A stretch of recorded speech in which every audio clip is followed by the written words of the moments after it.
आलू मेथी की सब्जी आपने बहुत बार बनाई होगी, खाई होगी, बट क्या कभी आपने आलू मेथी के परांठे बना के खाए हैं? तो आज मैं आपको आलू मेथी के परांठे बनाने का सबसे आसान तरीका बताऊंगा। इस तरह से वे परांठे बनाएंगे, सॉफ्ट और नरम बनेंगे और खाने में बहुत ही ज़्यादा टेस्टी बनेंगे। और इसके साथ में बनाएंगे वेजिटेबल स्मोकी रायता, जिसके साथ आप इन परांठों को सर्व कर सकते हैं। तो चलिए रेसिपी शुरू करते हैं। तो सबसे पहले यहाँ पे मैंने एक गुच्छी मेथी की ली है। मेथी जो है आयरन, कैल्शियम, विटामिन, फाइबर से भरपूर होती है और सर्दियों में इजीली मार्केट में मिल जाती है। तो सर्दियों में आपको ना इसकी जो सब्जी है एक या दो बार हफ्ते में जरूर खानी चाहिए। तो सबसे पहला काम आपने क्या करना है, इसके जो डंठल हैं इनको अलग कर दीजिए और ये जो पत्ते होते हैं ना इनको आपने छांट लेना है। डंठल थोड़े से हार्ड होते हैं, थोड़े कड़वे भी होते हैं, पत्ते इतने ज़्यादा कड़वे नहीं रहते हैं इसके। तो देखिए यहाँ पे मैंने मेथी के जो पत्ते हैं उनको छांट लिया है। इसके बाद आपने इनको अच्छी तरह से धो लेना है। कम से कम 2 से 3 पानी से धो लीजिए ताकि इनके बाहर से ना मिट्टी वगैरह लगी हो अच्छी तरह से निकल जाए। तो जब आप मेथी को धोएं 1 चम्मच इसमें ना नमक ऐड कर दीजिएगा और खुले पानी में धोना है आपने मेथी को, ताकि मेथी में जो मिट्टी होती है ना वो पानी के नीचे बैठ जाए। तो ये देखिए इस तरह से कम 3 बार आपने मेथी को धो लेना है। धोने के बाद इसका जो पानी है उसको अच्छी तरह से निकलने दीजिए। फिर आपने मेथी की ना कटिंग करनी है। तो ये देखिए अच्छे से मेथी को धो लिया, अब इसकी कटिंग कीजिए।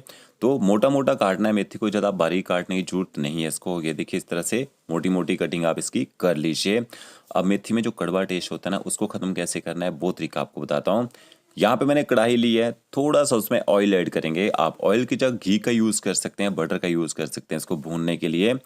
आपने मेथी को कम से कम ना 2 से 3 मिनट तक पका लेना है। इससे क्या होगा, मेथी में जो फुलावट है वो भी कम हो जाएगी और मेथी में जो कड़वा टेस्ट होता है ना वो भी खत्म हो जाता है। तो हाई फ्लेम में कम से कम 2 से 3 मिनट तक इसको पका लीजिए। देखिए मेथी पकने को कितनी सी हो चुकी है। 2 कप मैंने गेहूं का आटा लिया है। इसमें नमक ऐड करेंगे, 1 छोटा चम्मच आपने नमक ऐड कर देना है।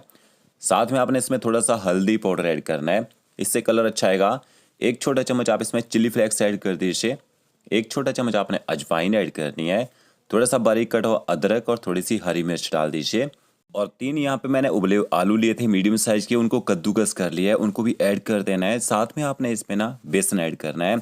तो आधा कप आप इसमें बेसन ऐड कर दीजिए और जो आपने मेथी भून के रखी होगी वो भी आपने इसमें ऐड कर देनी है। मेथी थोड़ी सी गर्म है यहाँ पे, तो मेथी साथ में मैंने डाल दी है।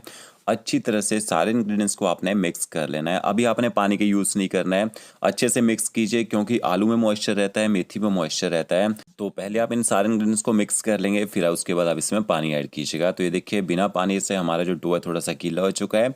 इसके बाद आपने इसके ऊपर थोड़ा थोड़ा करके ना पानी ऐड करना है। तो ये जो डो लगाना आपने थोड़ा सा टाइट डो लगाना है, क्योंकि जब हम इसको रेस्ट देते हैं ना ये सॉफ्ट हो जाता है। और एक बात, अगर आप इसमें बॉयल आलू नहीं डालना चाहते हैं तो स्किप कर दीजिए, आटे से ही ये परांठे बना सकते हैं। देखिए आटे को मैंने इकट्ठा कर लिया है।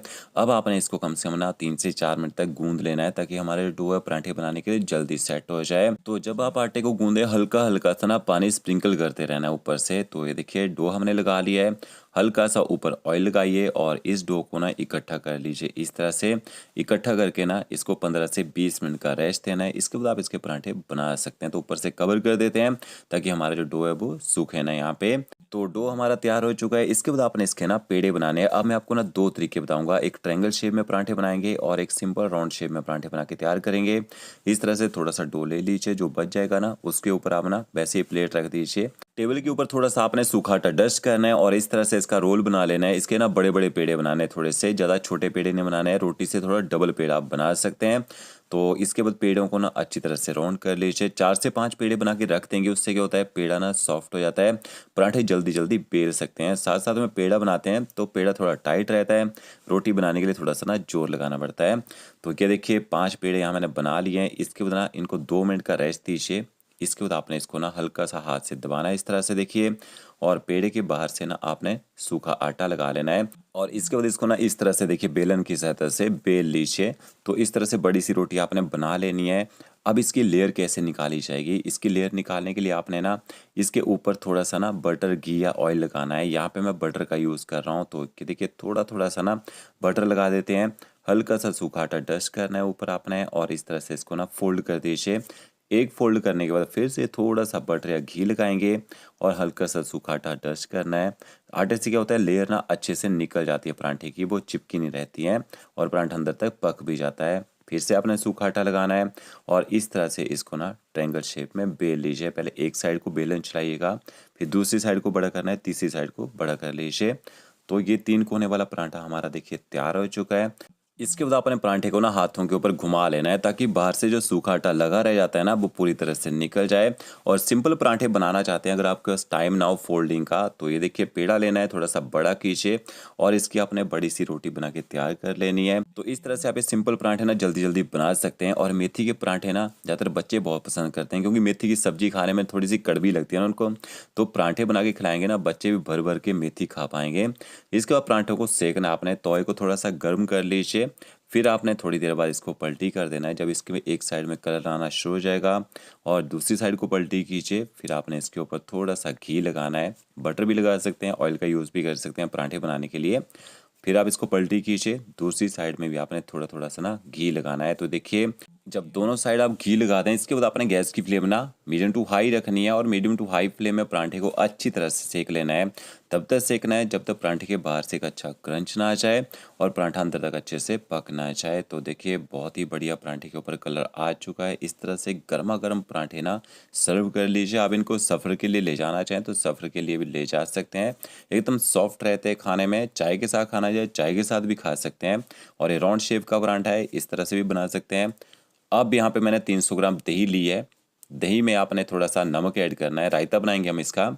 और नमक के साथ में थोड़ी सी ना काली मिर्च भी ऐड करेंगे। सर्दियाँ हैं, कई बार दही खाते हैं गले में खराश हो जाती है या कफ हो जाता है, तो थोड़ी काली मिर्च डाल के रायता बनाएंगे, आपको कफ वगैरह की प्रॉब्लम भी नहीं होगी।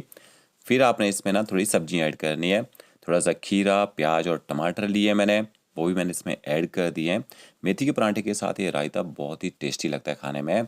और इसके बाद आपने इसमें थोड़ी सी हरी मिर्च ऐड करनी है तीखा करने के लिए। सारे इंग्रेडिएंट्स को अच्छी तरह से मिक्स कर लीजिए। और मिक्स करने के बाद आपने इसमें ना एक चीज़ तो मैं भूल ही गया, इसमें जो मेन चीज़ होती है रायते की, भुना हुआ जीरा पाउडर ऐड करना। आपने कम से कम आधे से थोड़ा सा ज़्यादा चम्मच भुना हुआ जीरा पाउडर डाल दीजिए, इससे बहुत अच्छा फ्लेवर आता है। अच्छे से मिक्स कर लीजिए। अब हम स्मोकी रायता बना रहे हैं, तो आपने ना एक कोयला लेना है जला हुआ, इसको बीच में रख दीजिए, थोड़ा सा ऊपर से घी डालना है और ऊपर से आपने ना कवर कर देना है। 20 से 30 सेकंड तक रखना है, इससे ज़्यादा देर नहीं रखना है, नहीं तो स्मोक ना ज़्यादा हो जाता है, एक कड़वा टेस्ट आना शुरू हो जाता है। देखिए स्मोक मैंने रायते को दे दिया, ये हमारा स्मोकी वेजिटेबल रायता तैयार हो चुका है। तो वीडियो अच्छा लगा होगा लाइक शेयर कमेंट जरूर कीजिएगा। Okay friends, thank you.